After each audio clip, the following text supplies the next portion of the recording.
Hey everyone, thanks for tuning in. If you're new here, consider subscribing.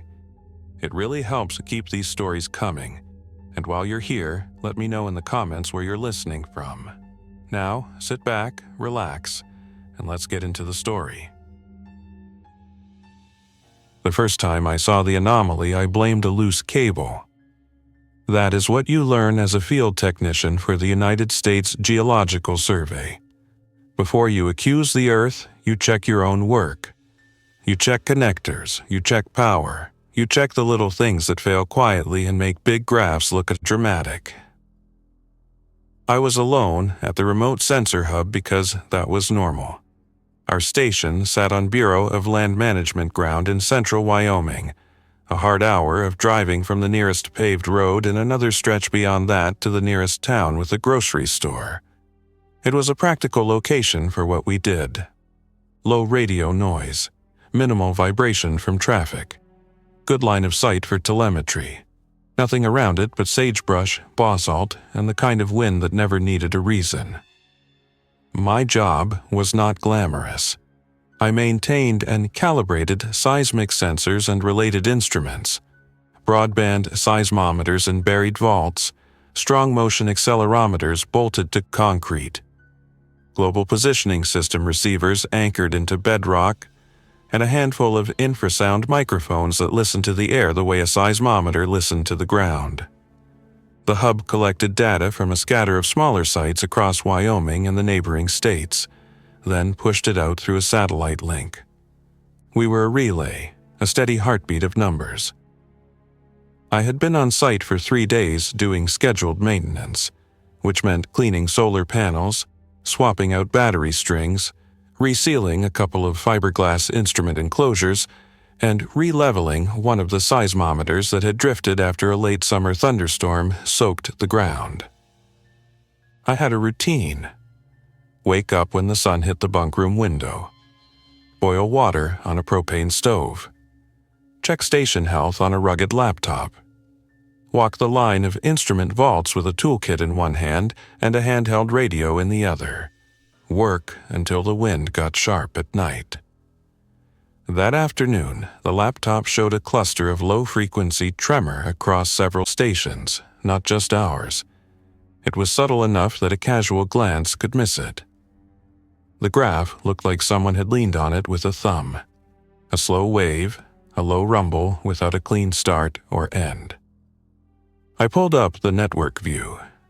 The tremor was showing in northwestern Colorado, southwestern Montana, eastern Idaho, and a faint smear across western Wyoming. Not earthquakes, not the crisp spikes you see with tectonic events. This was more like a long, continuous vibration. My first thought was cultural noise, human-made vibration.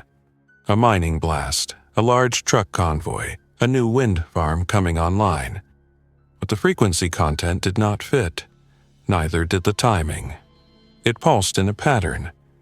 20 seconds strong, then 40 seconds quiet, then another swell. It had a rhythm like breathing. I leaned back in the chair and listened to the building.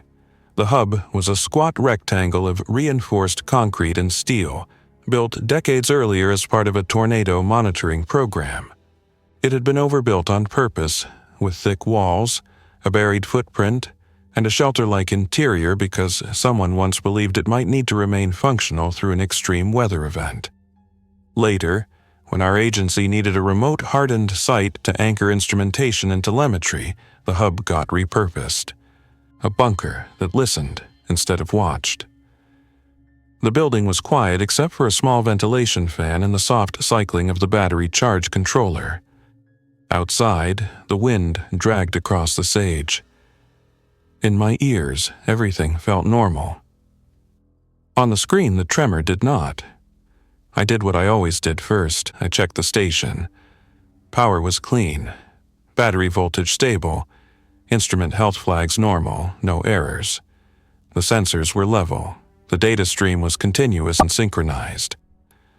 Then I opened the message channel we used for field notes and typed a short update to the duty seismologist back in our regional office. I described the tremor, the network extent, the rhythm. I attached screenshots with timestamps and frequency plots. I wrote, "Not sure if this is environmental or something else.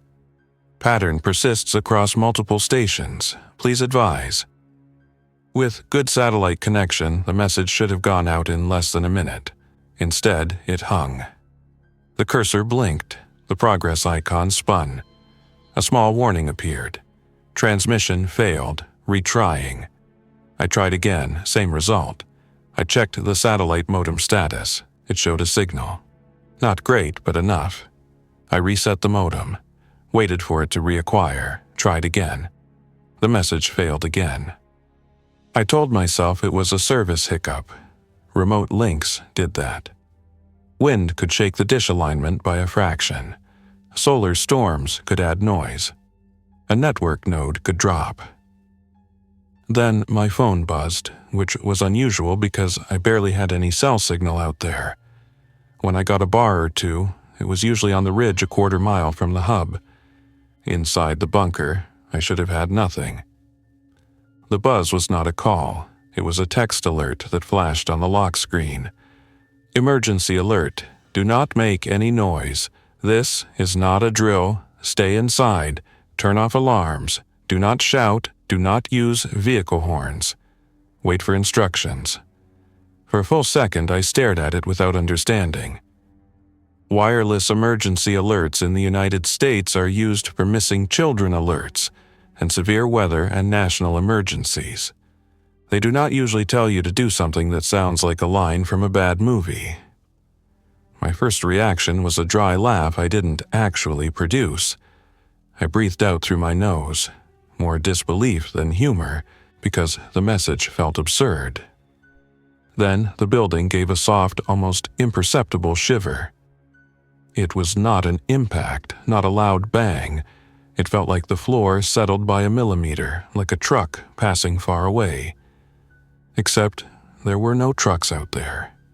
No roads close enough. The nearest gravel track barely qualified as a route. I looked back at the laptop. The tremor amplitude had increased. The rhythm was still there, 20 seconds strong, 40 seconds quiet. But each swell was slightly stronger than the last, as if whatever was causing it was drawing closer to my station. I stood up so quickly the chair legs scraped the concrete. The sound was minor, nothing more than a short grind. Still, it seemed too loud in the bunker's quiet. The floor shivered again. I froze in place. My hands hovered in the air like I had been caught doing something wrong. Nothing happened for a few seconds. Then the shiver became a longer roll, like a slow wave passing under the foundation. Dust sifted from a seam in the ceiling corner.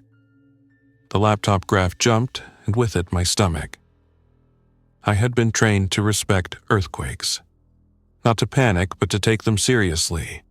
This was not an earthquake. This was something moving. I moved carefully to the metal cabinet where we kept spare parts and tools. The cabinet door had a latch that clicked when you opened it. I eased it. I held the latch with my fingers and guided it quietly. Inside, there was my field pack, a headlamp, a water jug, and an old pump-action shotgun I kept for wildlife. In Wyoming, you did not go into remote country without respecting the fact that you were not the biggest thing in it. I had never fired the shotgun at anything but paper targets and a rattlesnake years earlier, but it made me feel less helpless. I lifted it out slowly, keeping metal from tapping metal. I checked that it was unloaded. I did not cycle it.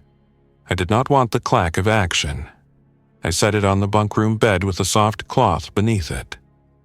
The emergency alert stayed on my phone screen like it was burned into it. I tapped it open, hoping for more details. Nothing. Just the same message.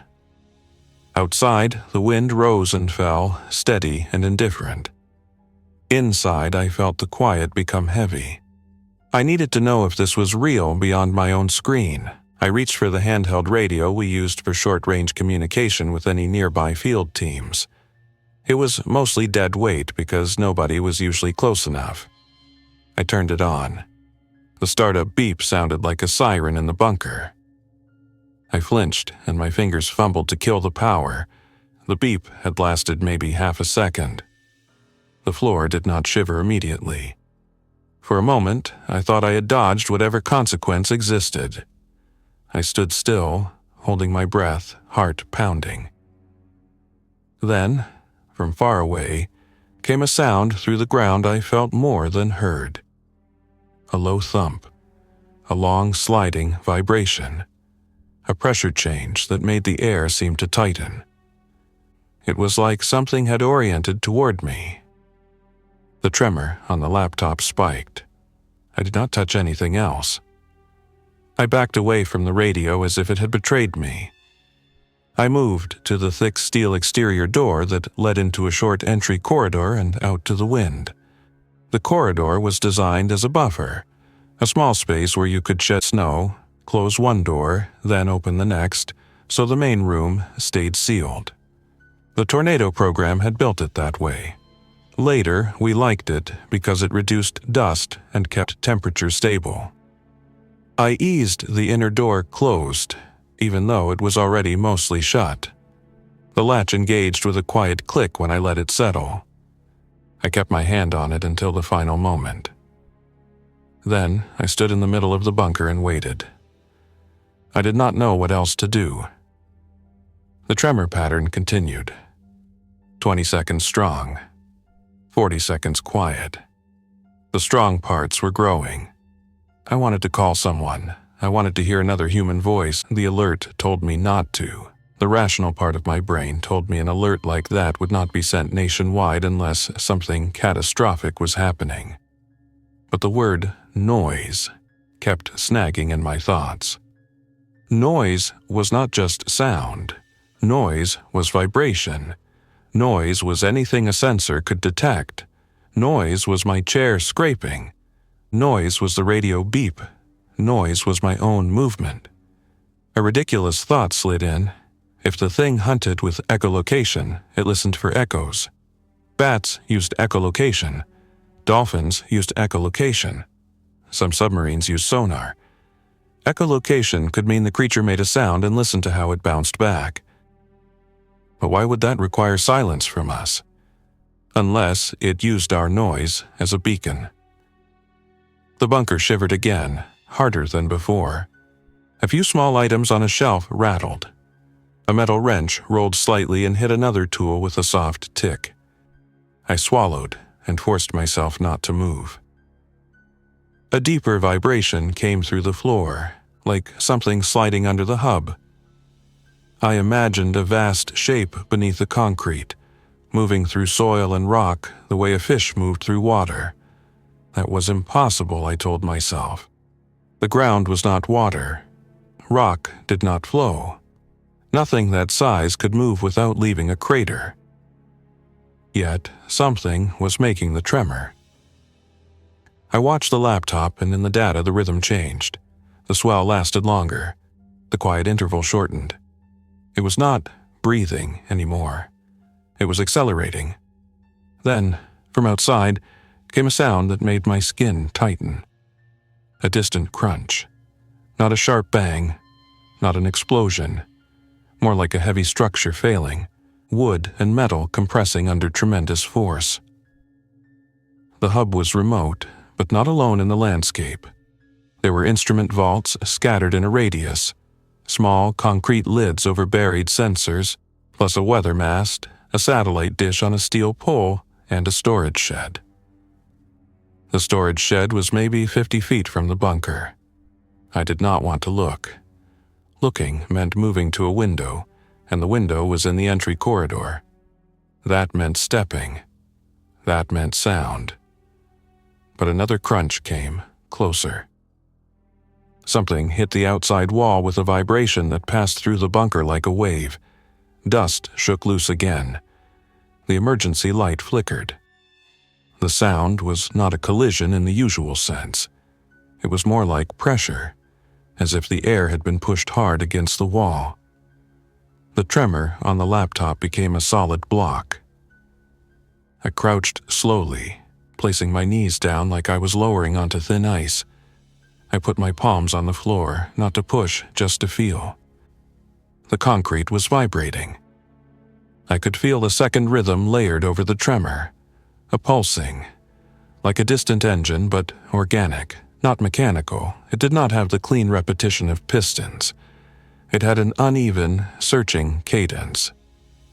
Then I realized what it reminded me of. It reminded me of a sounder, a sonar ping. Not the loud movie kind, but the concept of a wave being sent out and returning. A pulse, a pause, another pulse.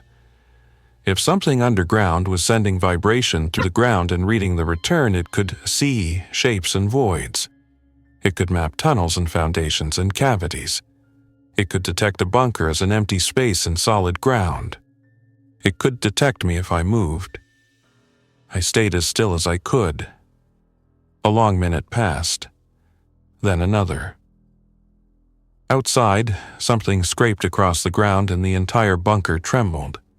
It felt like the earth itself flexed. Then, abruptly, it stopped. Not gradually, not fading away. It stopped as if something had decided to leave. The tremor on the laptop dropped to a lower level, still present, but less intense. My lungs burned. I realized I had been holding my breath. I exhaled slowly through my nose, trying to make it silent. I waited another 5 minutes before I moved at all. When I finally did, I did it in pieces.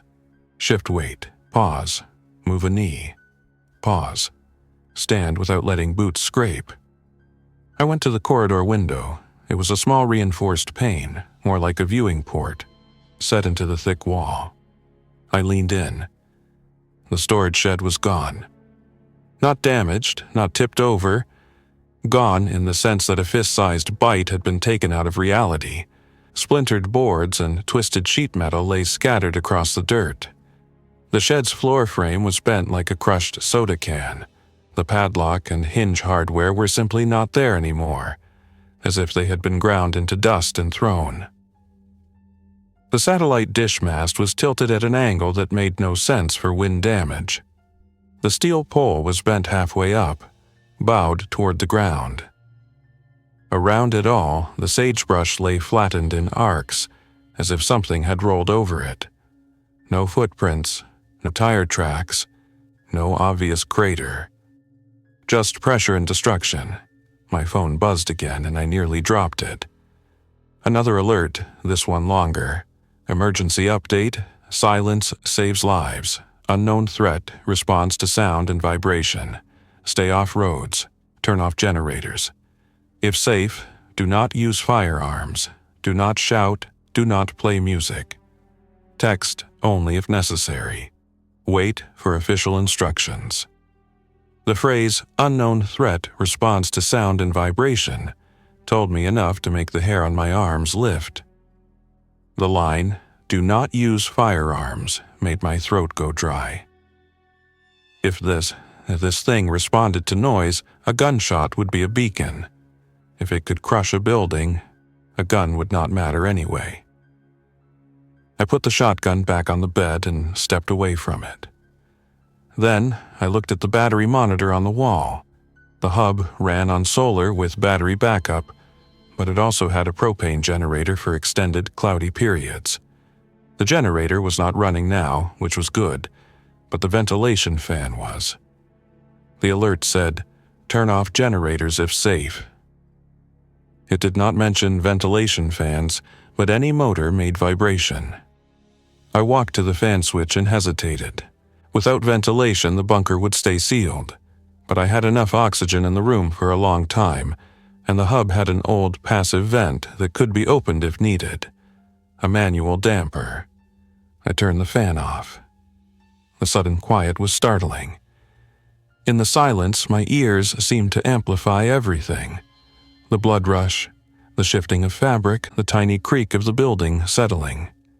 Outside, the wind continued, but it felt distant now, buffered by concrete. The tremor on the laptop continued too, a low background pulse, as if the earth itself had developed a heartbeat. I sat on the bunkroom edge and forced myself to think in a way that would keep me alive. I was a technician. I dealt with systems. This was a system problem, even if the system was an unknown creature. If it responded to vibration, I needed to minimize vibration. If it used echolocation, it would send pulses and read returns. It could find voids. It could find me if I moved at the wrong time. The alert said stay inside. That was the simplest instruction. But I also knew something else. Remote hubs like this were not stocked like shelters.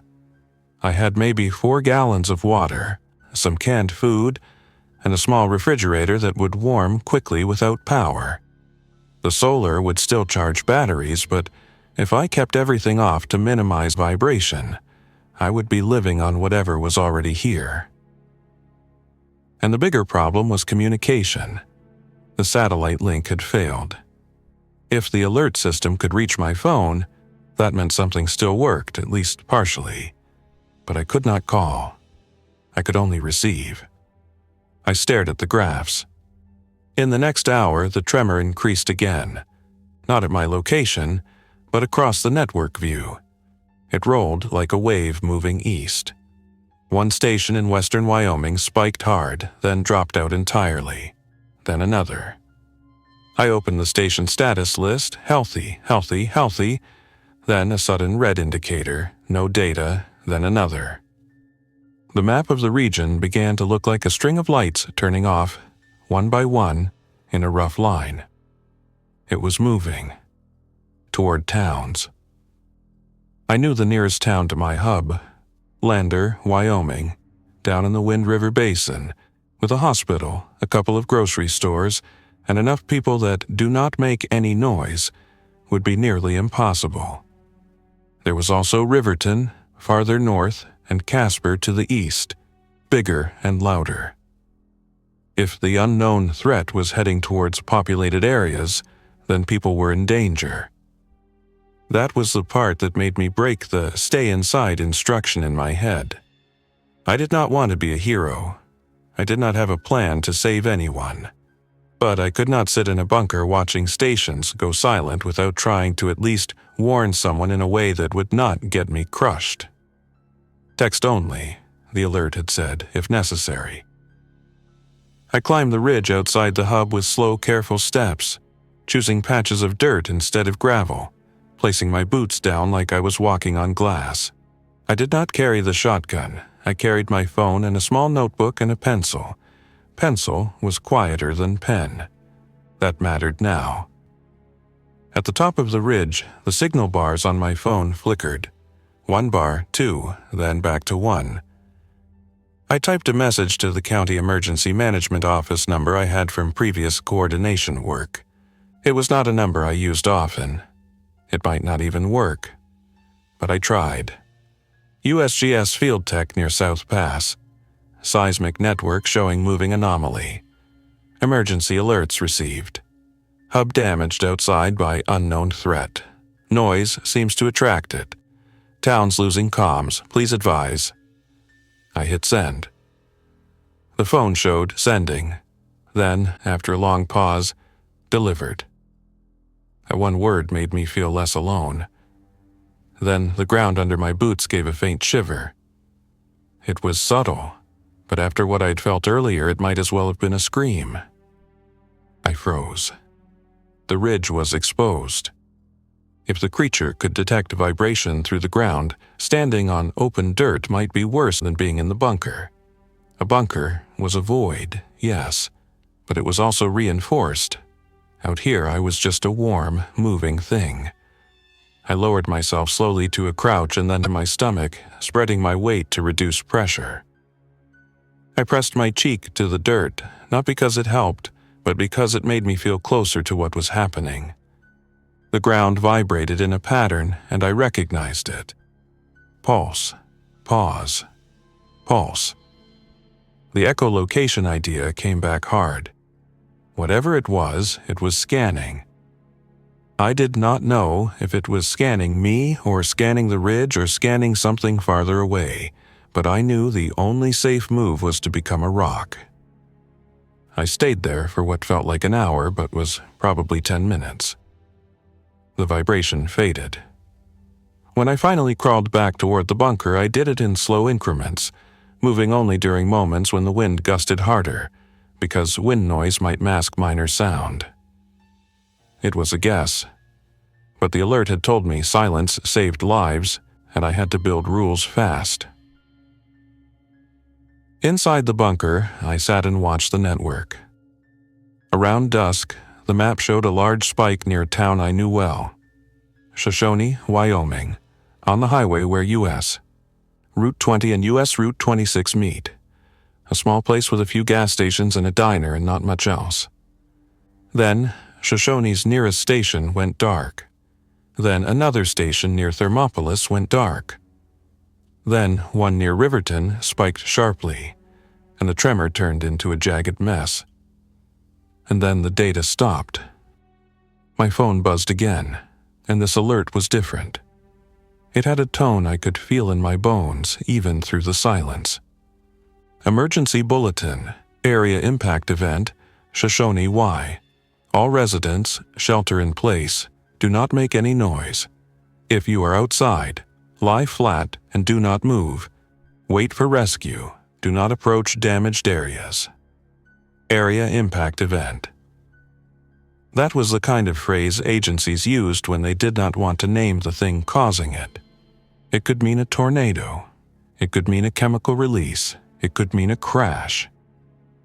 But the earlier alert had already told me the truth. Unknown threat. I stared at the bulletin until the screen dimmed. Then I made a decision that felt like stepping off a cliff. If Shoshone had been hit, then the threat was close enough that my bunker might not be safe for long. It had already found me once. It had already crushed my shed. It could come back. And if it was moving from town to town, then sitting still might mean waiting to be found. I needed to move toward a place with more protection, more resources, and a better chance of coordination. In Wyoming, that meant be Casper, or at least a larger facility like the hospital in Riverton or the National Guard presence in certain areas. But the highways would be loud, vehicles would be loud, and the alert said, stay off roads. Still, I had something most people did not. I understood sensors, I understood vibration, and I had time-stamped data that could help predict movement. If I could move quietly, in the right windows of time, I might survive. I checked the weather forecast stored on the hub system, last updated that morning before the satellites started failing. A windstorm was predicted in 2 days. High winds, gusts strong enough to make travel difficult. The final leg of the concept, surviving complete silence through a windstorm, felt impossible, but it was in the alert's future. For now, I had a different clock, the next 48 hours. I spent the next hour preparing without making unnecessary noise.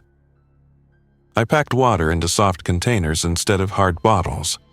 I wrapped metal tools in cloth. I chose clothing that would not rustle loudly. I put tape over loose buckles and zippers. I turned my boots in my hands and picked out gravel lodged in the tread. I tied fabric around the metal clips on my backpack so they would not click. I wrote notes on paper in thick block letters because if I encountered anyone, I might need to communicate without speaking. I wrote rules for myself because rules make panic smaller. Move only when wind is loud or when other environmental noise masks you. Avoid metal-on-metal contact. Avoid gravel roads if possible. Dirt is quieter. Do not slam doors. Do not drop anything. Do not run. If ground pulses increase, stop moving and lie flat. Do not use firearms. Do not use vehicle horn. Do not shout. Text only if necessary. Then I waited for night, because night reduced human activity and might reduce the noise the creature could hear, but it also reduced my visibility and made every decision harder. I chose night anyway. At around 9:30 p.m. Mountain Time, the wind picked up. Not a storm yet, just stronger gusts, enough to cover small sounds. I opened the bunker door with a hand on every latch point, controlling it like a slow machine. I stepped out into cold air and the smell of sage. The stars were sharp. My truck was parked behind a low berm to reduce wind exposure. It was a four-wheel drive service truck with a utility bed, used for carrying equipment. Reliable, but not quiet. Starting it would mean an engine turning over, exhaust pressure, tires crunching. I stood beside it and made myself wait. I watched the grass move with the wind. I listened to the gusts. I timed them. Then I unlocked the truck with the physical key instead of the remote. I eased the door open. I climbed in carefully. I did not let the seat spring. I did not let the door slam. I pulled it shut until the latch caught softly. Starting the engine felt like lighting a flare. I placed my hand on the ignition and waited for a gust. When the wind rose and hissed across the sage hard enough to make the side mirror vibrate, I turned the key. The engine caught with a low roar that, in any other context, would have been normal. In this context, it sounded like the loudest thing in Wyoming. I did not move. I let the truck idle at low revolutions, praying that the wind masked enough of it. The ground did not shiver immediately. I shifted into drive as gently as possible and eased forward, keeping the tires on dirt instead of the gravel track. Gravel crunches are sharp, high-frequency sounds. Dirt is a duller sound. That mattered now. I drove without headlights for the first 100 yards, using starlight and the faint pale line of the track. Headlights would not make noise, but they might attract human attention, and humans might shout. My plan was to get to the nearest county road, then toward Lander, then evaluate from there. But I avoided the main paved route. I chose backtracks and service roads I knew from past field work, the kind that ranchers used and that did not see traffic at night. The first 10 miles were a study in restraint. No sudden steering, no braking hard, no hitting ruts. Every bump was a potential vibration beacon. I kept the truck at a steady, slow pace. I listened through the steering column for changes in the ground. After 30 minutes, my phone vibrated silently with another emergency update. Statewide emergency. Multiple communities affected. Do not make any noise. Avoid bridges. Avoid overpasses. Avoid buildings with basements. Stay in open areas if outside. Wait for official instructions. The line about basements and bridges made my chest tighten. Basements meant voids. Bridges meant structures that could transmit vibration. Overpasses were big, hollow shapes. The instructions were evolving. The authorities were learning, the hard way, what drew the threat. I was driving a hollow metal box with an engine. I kept going anyway because stopping in the open felt like being a target with no shelter. Around 11:15 p.m., I saw lights ahead. A ranch house, isolated a few miles off. The lights were on, which meant people were awake, people were scared. People made noise when scared. I slowed farther and cut the engine, letting the truck roll in neutral down a gentle slope until it stopped behind a low rise.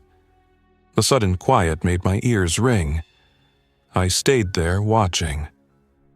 A dog barked in the distance. The bark cut through the night like a knife. For 2 seconds, nothing happened. Then the ground began to pulse. Not under me yet, but in the distance, like something had woken. I watched the ranch house. The lights did not change. Another bark, louder this time.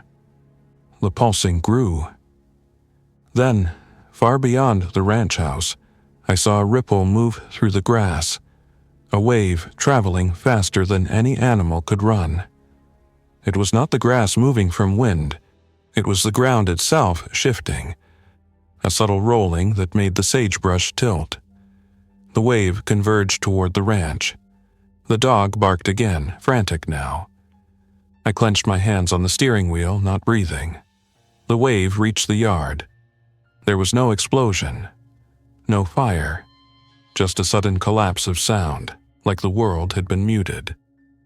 Then a heavy crunch, deep and compressive, carried through the night. The ranch lights flickered and went out. A moment later, a second crunch, closer, accompanied by a vibration that made my dashboard tremble even with the engine off.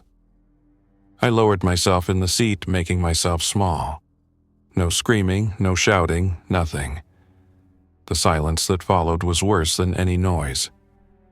I waited 15 minutes before I moved again. By midnight, I reached a point where I could see the faint glow of Lander's lights on the horizon. The town sat near the Wind River, surrounded by low hills. I knew its streets. I knew where the hospital was. I knew where the county offices were. I also knew that a town full of people trying to stay silent was a contradiction.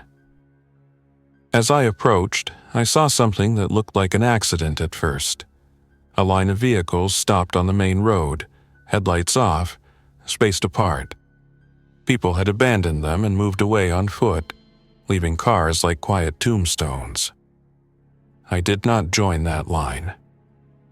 I turned onto a dirt access road that ran parallel to the river, staying away from the densest part of town. I killed the engine again and rolled to a stop behind a grove of cottonwoods. Then I listened.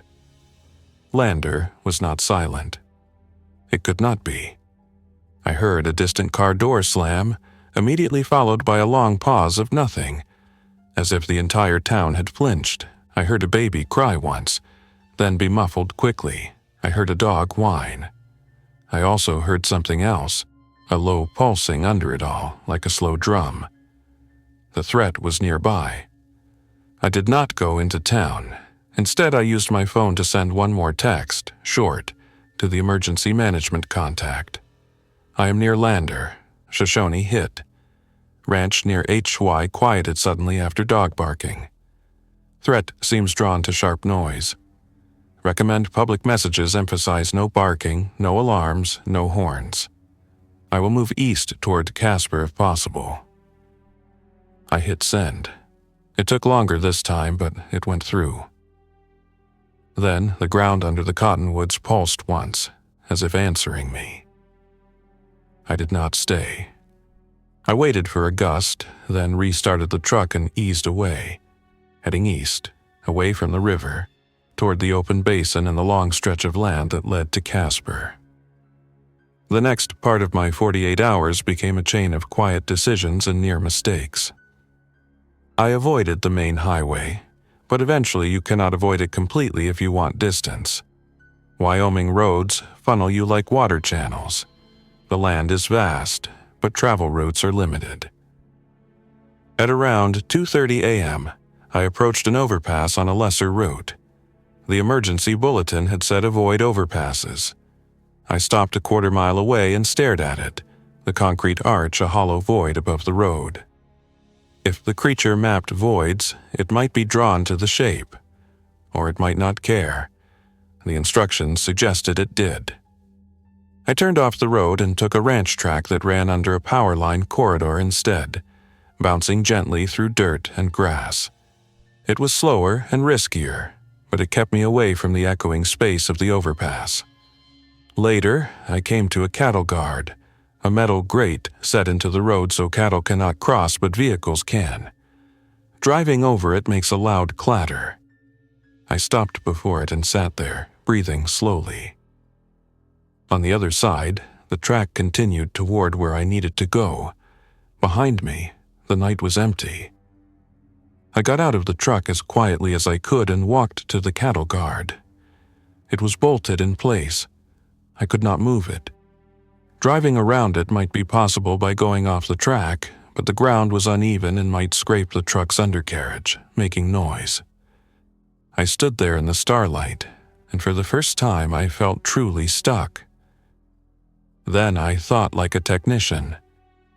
Noise is not just volume, it is frequency, it is sharpness. A cattle guard clatter is a high-frequency metal vibration, which carries well through structures. What if I reduced the sharpness? In the truck bed, I had a couple of heavy rubber mats we used under equipment to reduce vibration in storage. They were thick and dense. I carried them one at a time, holding them close to my chest so they would not flap.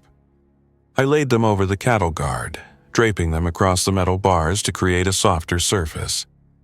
Then I returned to the truck, got back in, and drove slowly over the mats. The sound was still there, a muted thump, but it was not the sharp clatter that would ring out. I made it across. My hands shook on the steering wheel, but I kept driving. At dawn, the sky turned pale and the wind shifted. I had been awake almost 24 hours and fatigue started to make my movements sloppy. Sloppy movement meant noise.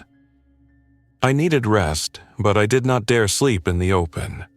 I also did not want to sleep in a building because the bulletin had said avoid basements and voids. Yet my truck was a hollow box too. I found a place that felt like the least bad option.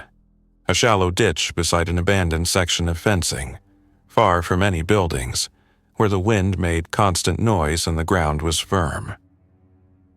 I parked behind a rise, cut the engine, and lay in the truck cab with my boots off so I would not accidentally scrape them. I wrapped a blanket around myself carefully, keeping fabric from rustling.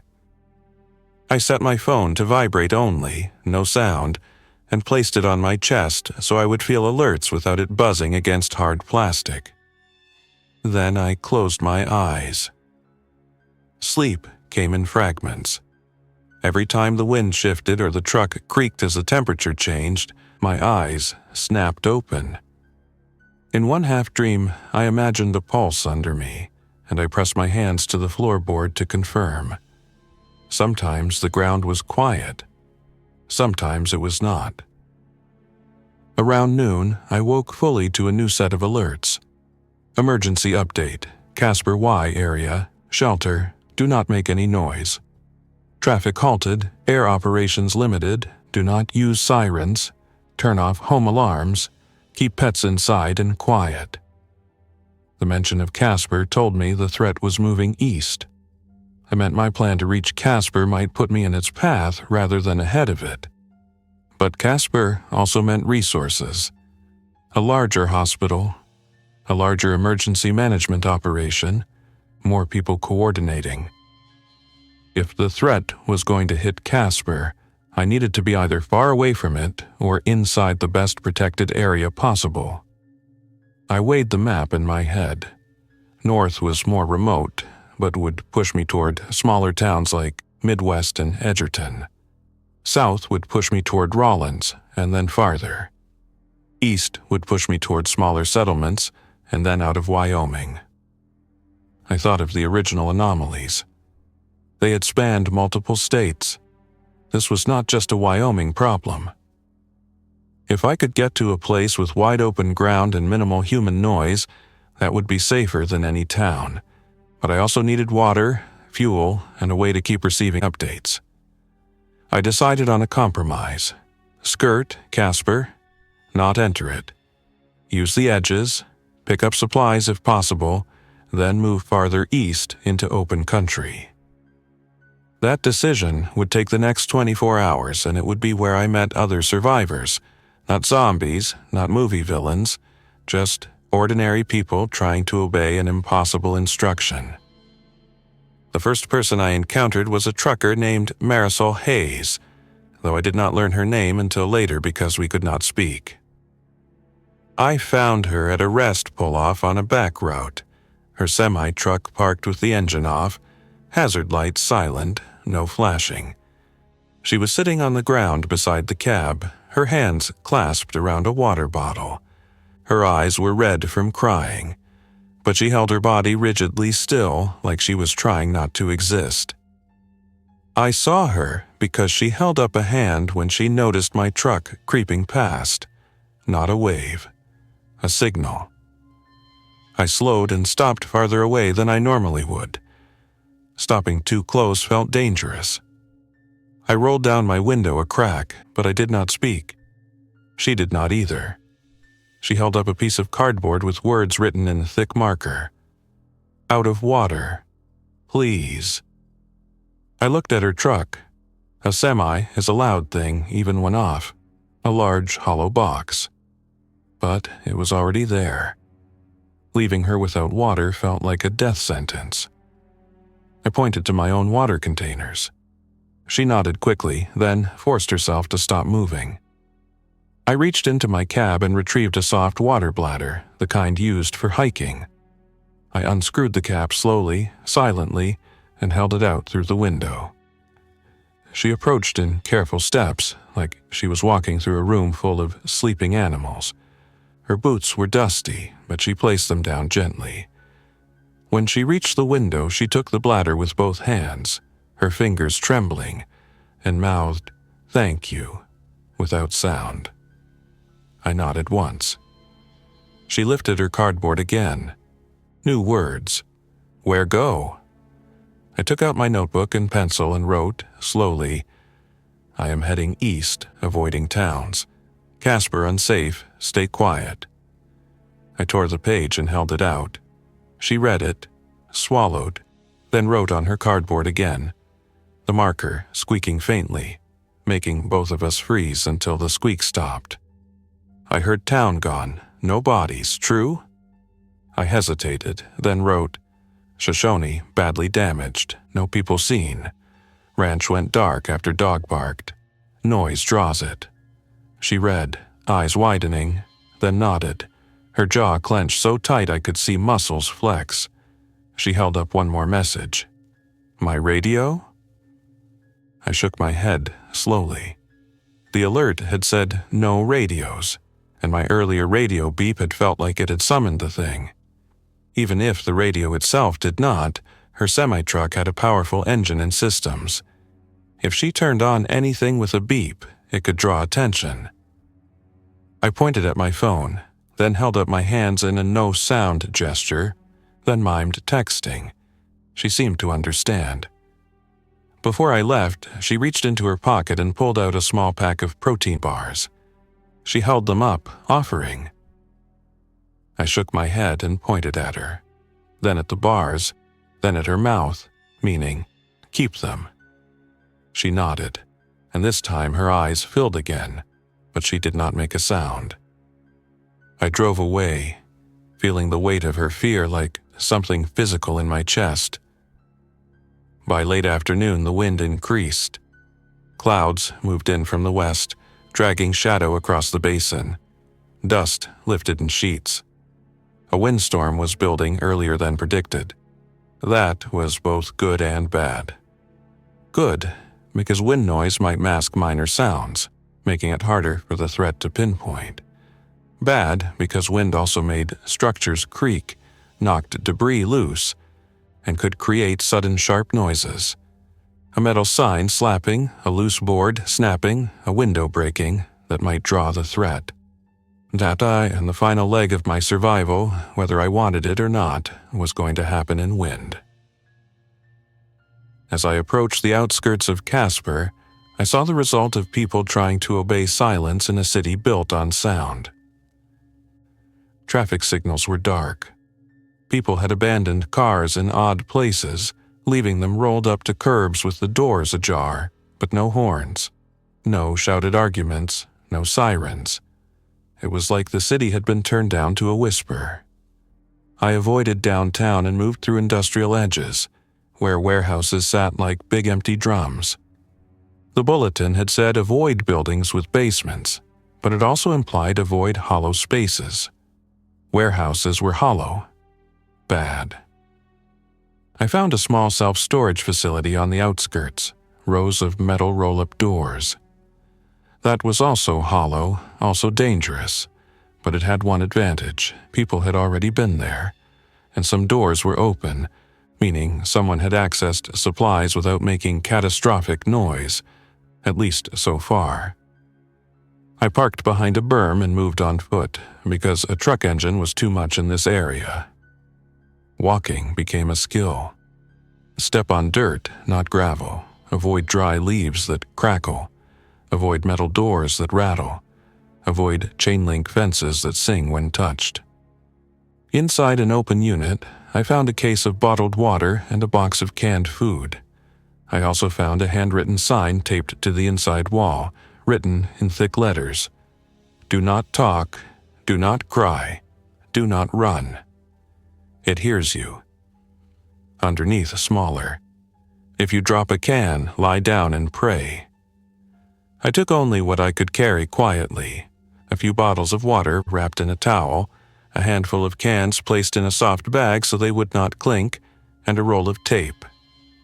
Tape was priceless now. Tape silenced things. As I turned to leave, I saw movement at the end of the row. A man in a reflective safety vest, maybe mid-40s, hair shaved close, face drawn tight. He held a clipboard like a shield. Behind him, a teenage girl clutched a backpack, her eyes wide. They stopped when they saw me. The man raised his open palm in a stop gesture, then pointed to his own ears, then to his mouth, then shook his head. No sound. He knew the rules. I nodded and raised my own notebook, showing I could communicate without speaking. He approached in slow steps and held out the clipboard. A sheet of paper was clipped to it with a message. You alone? I wrote back. Yes. USGS technician, moving east. His eyes flicked down, then up, as if the agency name meant something. Or maybe he was just relieved I was not panicked. He wrote another message on the paper, the pencil barely audible. We have 3 people. 1 hurt, need meds, wear safe. I swallowed. I did not know where safe was. Nobody did. But I knew some things were less unsafe. I wrote, open ground, no basements, no warehouses. Avoid bridges, overpasses, avoid alarms and pets. Wind noise helps, but falling debris can hurt. He nodded slowly. The teenage girl behind him hugged her backpack tighter. He pointed at my supplies, then at his group, then mimed offering a trade. I hesitated, then wrote, I can spare water. Do you have a map or fuel? He motioned me to follow, careful, back toward another storage unit where a woman sat on a folded blanket, her leg wrapped in a makeshift bandage. Her face was pale, eyes closed, jaw clenched hard. An older man sat beside her, holding her hand. The man in the vest opened a small box and showed me what they had. A paper road atlas, a small first aid kit mostly emptied, and a 2-gallon fuel can. Fuel was more valuable than water if I wanted distance, but water was life. I made a quick decision. I slid 2 bottles of water toward them and pointed to the injured woman, then pointed to my own chest and gave a small nod, meaning I would take the fuel. He nodded and pushed the fuel can toward me with a slow, careful motion, then wrote, Thank you. God bless. I did not know if I believed in blessings, but I knew gratitude mattered. I wrote one last message and left it on their clipboard. If ground pulses, lie flat, do not move, wait. Then I backed away, returned to my truck, and drove out of Casper's Edges without ever hearing a siren. That absence felt unnatural, like a missing limb. Night fell again. The wind increased again. Dust hit my windshield in waves. The truck rocked gently. Loose debris rolled across the road. I was now on the final part of my 48 hours, leaving the populated area behind, moving through open land, and enduring what the concept had promised, complete silence through a windstorm, because in wind, things make noise without your consent. Around 10:40 p.m., as I drove on a county road east of Casper, my phone vibrated with a message that was not an emergency alert. It was a text reply from the emergency management contact. Received, thank you. We are coordinating with state and Fed. Your observations match others. If you can, Head to open country. Do not approach damage zones. Stay alive. The simplicity of stay alive hit me harder than any official phrase. I did not reply. I did not want to risk sending anything unless necessary. Then, ahead, I saw something in the road. A vehicle stopped at an angle, lights off. I slowed, engine barely above idle. As I approached, I recognized it as a county sheriff's patrol car. Door open, empty. A piece of paper was tucked under the windshield wiper, fluttering in the wind. Paper flutter is quiet, but the wiper arm tapping against glass was not. It made a faint, repetitive tick. Tick, tick, tick. In the wind it was small, but it was sharp. I stopped far back, cut my engine, and listened. No pulsing under the ground yet. I got out and approached slowly, stepping in the dirt shoulder rather than the gravel. The wind pushed against my jacket, making it flap. I held it tight to my body. As I got closer, the tick of the wiper arm grew louder. It was a stupid noise, the kind nobody would notice in normal life, but in this life it sounded like a beacon. I reached the car and gently lifted the wiper arm away from the glass, wedging the paper so it would not move and tap. The paper stopped fluttering. The sudden reduction in sharp noise felt like relief. I pulled the paper free and held it close, shielding it from the wind, and stepped back away from the car before reading. The message was written in block letters. If you see this, do not go to Douglas. It hit near town. Stay south or north. Do not use sirens. Do not run. Douglas was farther east, along Interstate 25. If the threat was hitting there too, then it was not following a single line. It was spreading. My map options narrowed. I decided to head south, away from Interstate 25, toward more open ranch land and less infrastructure. The windstorm that had been forecast for later now arrived fully. By midnight, gusts hit hard enough to make the truck sway. The road became harder to see. Debris blew across it. A tumbleweed hit the side panel with a hollow thump. Each unexpected noise made my muscles lock. At one point, a road sign, loosened by wind, slapped against its post with a metallic clank. The clank carried. It was a high ringing sound. I felt my body go cold. I slowed and pulled off the road, engine off, and sat in the dark. Then the ground pulsed. Once, twice, a scanning rhythm. The creature was responding to that clank wherever it had come from. I did not move. I did not even shift in my seat. Outside, the wind howled, but under it I felt the faintest vibration grow, then fade, as if the scanning had moved on to the sign itself and then away. It was learning too. By 2 a.m., I realized driving in wind was dangerous in a different way. Wind made constant noise, which might mask my engine, but it also made random sharp noises that could draw the threat toward any area, including mine. If the threat moved toward those sharp noises, being on a road meant I might be caught between it and a noise source. I needed to get off the road and become still in a place where random wind noise would not produce sharp, ringing sounds. That meant avoiding buildings, avoiding fences, avoiding metal signs, avoiding anything that could clank. In open ranch country, the quietest place during wind is often a natural depression, a ditch or a culvert, something that shelters you from direct gusts and flying debris and also reduces your own movement. Culverts, though, are hollow. They are voids. If the creature mapped voids, a culvert might stand out. But a culvert was also small, not a big warehouse, not a basement, a narrow tube under a road. I found one under a dirt access path far from any major route. The road itself was just 2 tire tracks and grass.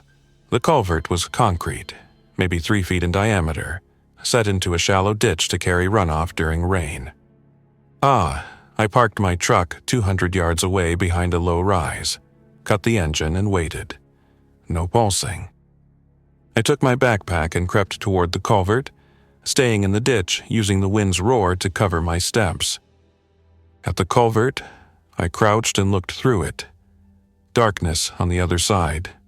No movement. No animal eyes. I slid inside inch by inch, trying not to scrape fabric against concrete. The inside smelled of damp earth.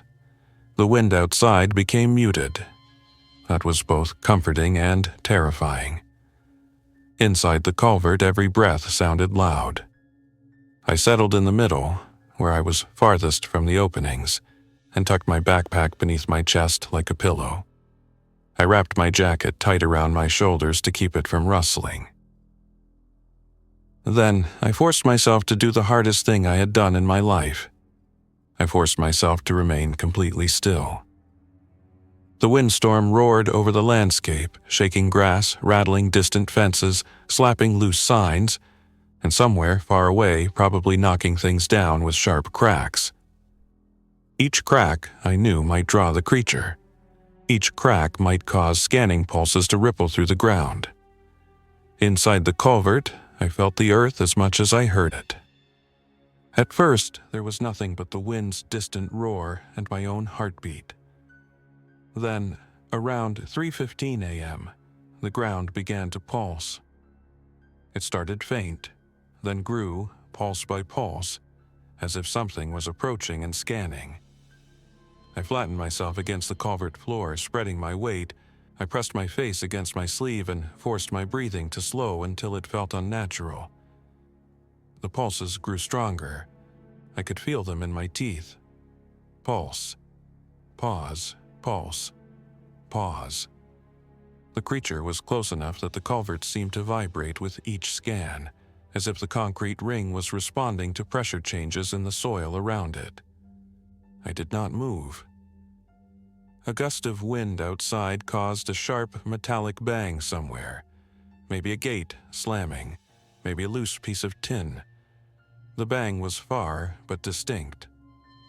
The scanning pulses shifted direction slightly, as if the creature oriented towards that bang. For a moment, the pulses intensified, then they began to fade. It was leaving. My entire body wanted to sag with relief, but I did not let myself relax. Relaxing meant shifting. Shifting meant noise. I stayed still for another full 10 minutes after the pulses stopped. Only then did I let myself take a deeper breath. The 48 hours since the first anomaly had reshaped my understanding of the world. Before, noise was background. Now, it was survival and death. When dawn finally came, the windstorm still raged, but the sky lightened enough that I could see the culvert walls and the tiny pebbles embedded in the concrete. I waited until the pulses had not returned for a long time. Then I crawled out slowly, using the wind's roar as cover. Back at the truck, I did not start the engine immediately. I listened, feeling for vibration through my boots. Nothing. I climbed in and started the truck during a strong gust, then drove south and east into open land. I did not know where the threat was. I did not know how many of them existed, or if it was one creature or many. I did not know if the emergency response would ever get ahead of it.